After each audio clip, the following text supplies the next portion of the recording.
Bienvenue pour ce nouveau rendez-vous de la rédaction sportive de l'Est Éclair. Alors ce sera la conférence de presse en 2 ou 3 minutes. L'idée c'est de vous débriefer, vous expliquer et vous informer sur ce qui s'est dit dans la conférence de presse d'avant-match. À l'instant, David Guillon et Xavier Chavalrin sont passés devant les journalistes locaux.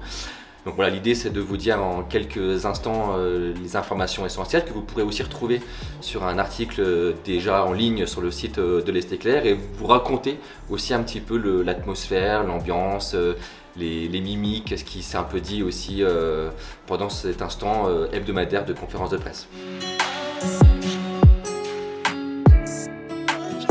Donc là, c'était la première conférence de presse d'avant-match de l'année, avant le match de samedi contre Ajaccio.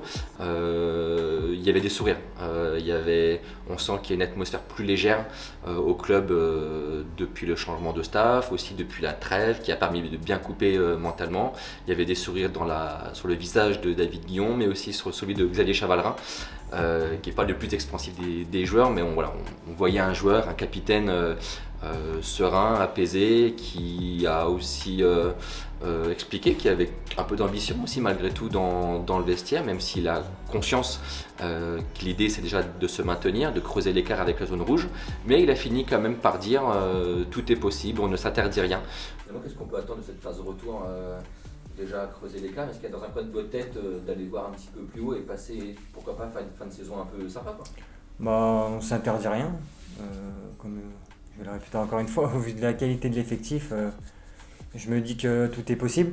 Après, pendant ce temps-là, on est encore en bas du classement. Et comme je le répète, il y a des points à rattraper.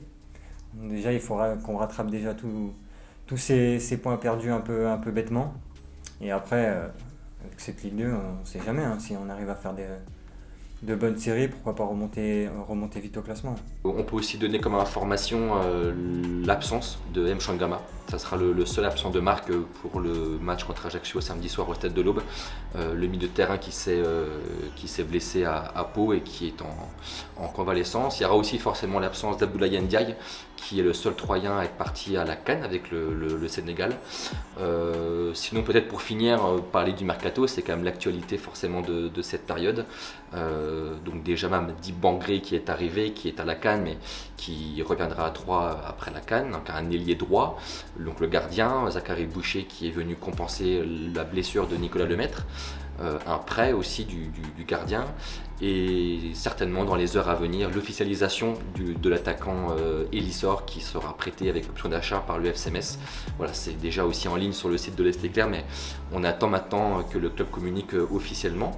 À ce sujet, l'entraîneur David Guillon a donné 2 autres priorités qui sont celles qui ont déjà été évoquées dans nos colonnes. Le défenseur central pour compenser l'absence d'Abdoulaye Ndiaye, si possible un gaucher, mais on sait que c'est difficile, donc il a plutôt dit un défenseur polyvalent, donc qui pourrait jouer axe gauche ou axe droite de la défense.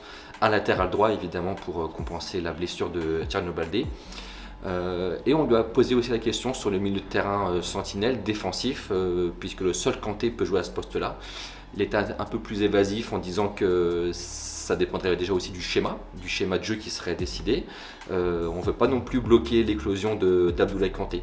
Donc c'est pas forcément dit qu'il y aura un renfort à ce poste-là. Voilà, retrouvez toutes ces actualités dans nos colonnes de journal, aussi sur notre site dès à présent. Voilà, on se retrouve pour un prochain débrief de la conférence de presse la semaine prochaine.